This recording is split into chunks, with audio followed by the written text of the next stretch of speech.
دول قامت ووقعت، حضارات اختفت وحضارات تانية ظهرت، ترندات طلعت وماتت، ناس بقت مشاهير وناس ما بقاش حد فاكرهم، ولكن في شخص واحد كسر كل القواعد دي. تحس كده ان هو عامل شفرة الموت اللي في جاتا، في كل الظروف، في كل الاوقات، في كل الترندات، دايما هتلاقيه موجود. يعني لو في كلب طلع يهوهو في فيديو والفيديو ده طلع ترند وجاب مشاهدات عالية، هتلاقي الشخص ده تاني يوم جايب تليفونه كده وعمال بيهوهو في فيديو على امل ان هو يطلع ترند زي الكلب. الواد ده عامل زي تحديثات الويندوز بالظبط، مهما هربت منه هتلاقيه بيظهر لك. اي حد بس ريحته كده شهرة او ريحته ترند هتلاقيه سابق الناس كلها بخطوتين وبيجري على طول عشان يصور معاه فيديو. تحس ان هو عنده كده انذار بيشتغل اول لما في حد بيطلع ترند.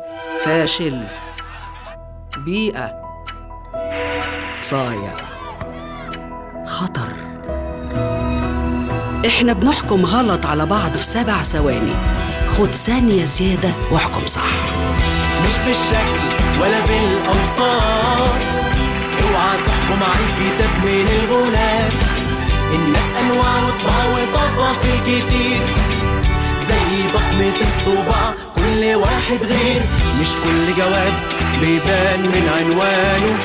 انا مش عارف بصراحة ابدأ منين ولا منين ولا منين ولا منين، بس خلينا نرجع لورا قوي. 2019 وقتها تيك توك كان لسه بدأ يتشهر، واي حد وقتها ما عندوش الحد الادنى من الابداع كان بيعمل فيديوهات في الكوربة. ودي بالمناسبة معلومة انا ما ذكرتهاش في فيديو اللي هو بتاع تاريخ التيك توك، اللي انت هتسيب الفيديو ده دلوقتي او هتخلص الفيديو ده دلوقتي وتروح تتفرج عليه وبعد كده تيجي او شوف بقى انت هتعمل ايه. المهم، واحد من الناس اللي كانوا بيعملوا فيديوهات في الكوربة وقتها كان اسمه عمر اوزو. عمر اوزو شاب عشريني طموح، صايع محتوى، مش صانع محتوى، صايع محتوى. انا قلتها صح، واقسم بالله الجمله دي انا لسه مألفها دلوقتي. الفكره هنا ان عمر اوزو ذكي بالرغم ان هو مش ذكي، وهتفهم قصدي ايه بعد شويه. من الحاجات اللي عمر اوزو بيقدمها لنا وهي الكلمه وعكسها، وهو كان شاطر جدا في النوع ده من المحتوى. بس انت طبعا دلوقتي مش فاهم انا قصدي ايه. عمر اوزو من الناس اللي عادي جدا انها تتكلم في الدين او تديك واحده استمعوا للقران، القبر ما فيهوش نت، والنوع المحتوى اللي انتوا عارفينه ان انا بكرهه ده قوي. عارفين طبعا بكرهه ليه.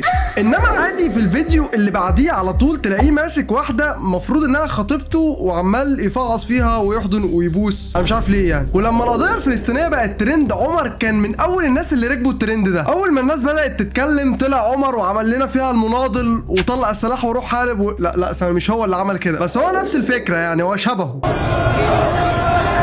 بالروح والدم نفديك يا اقصى.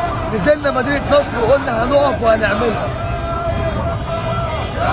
بالروح وبالدم. هنفديك يا اقصى يا اسطى، وربنا اسمه اقصى، وربنا اسمه اقصى. طب تمام قوي. بعد اللي انت شفته ده اكيد في ناس هتقول دلوقتي الله يحفظك يا عمر، يا ريت كل الشباب يبقوا زيك ويتكلموا في القضية بالشجاعة دي. بس مثلا لو خدت لفة كده ورجعت لعمر اوزو تاني هتلاقيه بيعمل اعلان لمنتجات مقاطعة عادي. طب انا عامل لك مفاجأة. ايه جايب 17 برو ماكس؟ 17 ايه وبرو ماكس ايه؟ ده انا جايب لك كلير دمك خفيف يا ابن الشر. لا ما انتش يا باولو. ايه كلير ده بقى؟ ايه كلير ده بقى؟ ايه هو؟ انا لسه مولوده دلوقتي حالا. ها، ايه كلير ده؟ لماذا نقاطع كلير؟ لانها من منتجات شركة مش عارف انطق اسمها، التي تمتلك حصص الرئيسية في عدة شركات إسرائيلية، منها شركات استروس للبزة. انا ايه اللي انا هقوله ده؟ على العموم دي اول حاجة ظهرت لي لما انا كتبت هل كلير مقاطعة ولا لا. بس طبعا مش عايزين نظلم عمر، يعني ممكن يكون ما عندوش نت ولا حاجة. وهنا بقى هتسأل نفسك سؤال مهم، هو ايه ملة الواد ده؟ يعني هل هو معانا ولا معاهم ولا معانا وعامل فيها معاهم ولا معاهم وعامل فيها معانا؟ ما عادي يا اسطى، ما كل الناس عملت الاعلان ده وبعدين هو عنده التزامات ولا حاجة. انت مش اعلم باللي في نيته. طب يعني هو عنده التزامات وانا عندي ترهلات؟ ما زي ما الاعلان ده جاله وجه لكل الناس ما هو جالي برضه، بس انا ما عملتوش وانا عندي التزامات عادي. بس الفكره هنا يا حبيبي يا ابو راس مربع، انت في المبدا طالما انت مقاطع يبقى تكمل مقاطعتك للاخر. انت بتعمل خد لا شكرا خد. انا بقول لك ايه عشان اسمع اسطوب خد. اسطوب وماشي انا ما هاجيش فيك خد وطبعا لان عمر اوزو بيحبك وخايف عليك ويهمه مصلحتك ومش بيستغلك اطلاقا ونفسه انك تبقى زيه، لانه طبعا زهق من الثراء الفاحش ده لوحده، فطبعا عايز يجيبك من ايدك كده وياخدك معاه. واكيد طبعا انت لما تبقى غني هو 100% مش هيستفيد منك اي حاجه، وطبعا مش هيعمل اعلان لشركه تداول بين قوسين مراهنات والشركه دي هتعمل فيها حساب تجريبي وهتكسب، ولكن لما تعمل حساب بجد وتعمل ايداع حقيقي هتخسر. هو مستحيل طبعا يعمل كده، فمين هيبقى قلبه على متابعينه وعايزهم في حته احسن غير عمر اوزو؟ انا دلوقتي بتداول على اولمبي تريد، منصه نظيفه والسحب في الفلوس فيها تمام. كل اللي انا اتعلمته بطريقه صعبه لخصته لك في التليجرام عندي. وطبعا عمر اوزو مش هينصب عليك على التيك توك او الواتساب، لان الحاجات دي ممكن تتجاب وتبقى دليل عليه، فطبعا هينصب عليك على التليجرام، لان طبعا زي ما انتوا عارفين ان الرسائل عليه صعب ان حد يعمل عليها تتبع، وفي ثانيه كده يقدر يمسحها ويختفي من غير ما يسيب اثر. انا حرامي يا ناس، انا حرامي جنب محمود، انا حرامي. وبعد كل الاستغلال والزنا والكبائر والتجارب الدين اللي عمر اوزو عملها، فهو هيطلع في الاخر يقول لك انت لازم تصلي وتتوب وترجع لربنا، مش عشان يوم القيامه والثواب والعقاب والاخره والكلام ده، لا خالص، ولكن هو هيطلع كده لانه لقى ان الموضوع ده بيجيب ريتش. وأن ليس للإنسان إلا ما سعى وأن سعيه سوف يرى ثم يجزى. انتوا شايفين كم الكادرات؟ حرفيا بيصور اي تفصيله في مراحل الصلاه من السجود للركوع، ده حتى بياخد كادر للركوع لوحده، هو حرفيا مش هيسيب اي تفصيله الا لما ياخد بيها ريتش. وهي دي تاني حاجة عمر بيعرف يعملها كويس، وهي الاستغلال. يعني هتلاقي عمر اوزو عامل الفيديو اللي احنا عرضناه من شوية ده اكتر من مرة، عشان لما الدنيا بتقع عنده شويتين الفيديو ده بيظبط له الريتش شوية، فايه المانع نستغل الموضوع ونظبط الريتش ونجيب بالمرة كده 100,000 لايك نظبط بيهم شكل الصفحة وننصح الناس بالمرة برضو ان هم يصلوا. صلي؟ هو في حد بيصلي في الزمن ده ولا ايه يا ابني؟ انت فلاح ولا ايه؟ كلنا عندنا وانت ما عندك. حرفيا الواد ده بيعرف يستغل اي حاجة، يعني مش هيسيب اي خبر يحصل في البلد او اي حد يتوفى الا لما يستغله. إنا لله وإنا إليه راجعون، إنا لله وإنا إليه راجعون، إنا لله وإنا إليه راجعون. يعني لو اي حد مات هتلاقي ان عمر اوزو اول واحد بينقل لك الخبر، ويا ريتها جت بس على اخبار الوفيات، ده اي خبر ترند بيطلع في الدوله عمر اوزو بينقله، وده طبعا لانه بيحبك وخايف على مصلحتك وعايزك تكون اول واحد تعرف الاخبار كده وما تبقاش عايش مغيب. هو مش بيستغلك اطلاقا. شكرا خد، انا بقول لك ايه عشان اسمع حسابي خد. يعني حتى في موضوع ابراهيم شيكا الله يرحمه، الواد ده كان اكتر واحد واقف في الموضوع، يعني بغض النظر ان الدمعه ما كانتش عايزه تنزل في الفيديو ده، بس عادي ممكن نقول مثلا ان هو كان عنده جفاف وقت تصوير الفيديو ده ولا حاجه، ولكن فعلا هتلاقي ان الراجل ده واقف اول واحد في العزا دايما.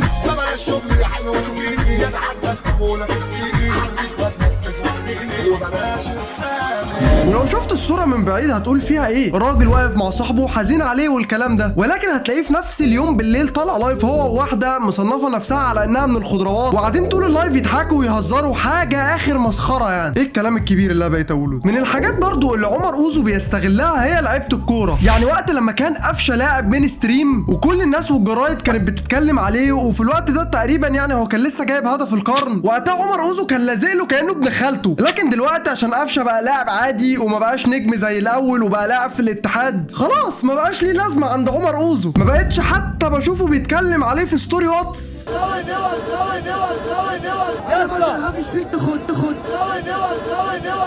ولكن على الناحيه الثانيه، وبما ان امام عاشور دلوقتي هو النجم وهو المين ستريم، فطبيعي تلاقي عليه الحشرات البشريه دي، الناس اللي هي بتستغل اي حاجه حرفيا. يعني انت لو جالك برد ولكن انت مشهور، الناس دي ممكن تستغلك، واللي طبعا واحد من الناس دي هو عمر اوزو. انا اقسم بالله اول لما امام جاب الجون في بلجيكا، بعد لما الجون دخل ب10 دقايق كده بالظبط، حطيت ايدي على دماغي وقلت يا دين امي، ده عمر اوزو مش هيسيب الموضوع ده. وفعلا فتحت الواتس بعد الماتش لقيته منزل 120 ستوري بينصر فيها امام على القوم الكافرين، وده طبعا مش عشان ينصروا الواد، لا ده عشان يبين للناس اللي عنده على الواتس ان قد ايه امام صاحبه بقى، وايه يا ام وايه يا اوزو والكلام الجميل ده. يعني حرفيا بجد اي حد بياكل من الكلام ده او اي واحده بتاكل من الكلام ده، بحسهم كده من سكان مصر الاصليين، بحسهم بهايم خام كده.